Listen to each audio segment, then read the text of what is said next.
রসুন পেঁয়াজ বেশি করে দিয়ে ডাল বোনা করলে ডালটা অনেক টেস্ট হয়। দুপুরের রান্না ডাল বোনা, তারপরে বড় মাছের মাথা দিয়া সবজি দিয়ে পাক করলাম। তারপর এদিকে যে চান্দা মাছ একটু ভাজি করতেছি। চান্দা মাছটা বেশি করে পেঁয়াজ দিয়ে ভাজি করলে চান্দা মাছটা অনেক সুন্দর লাগে, খাইতে ভালো লাগে। চান্দা মাছ ভাজি, ডাল বোনা আর মাছ দিয়ে সবজি দিয়ে পটল দিয়ে রান্না করলাম আজকে দুপুরে পর্যন্ত। বন্ধুরা, তোমরা কে কী পাক করছো? শুভ দুপুরের রান্নার আয়োজন।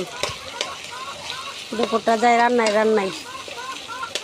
দুপুরবেলা কারো লাইভেও যাইতে পারি না, কারো পরিবারে যাইতে পারি না রান্নার জন্য। রান্না না করলে খুব সমস্যা।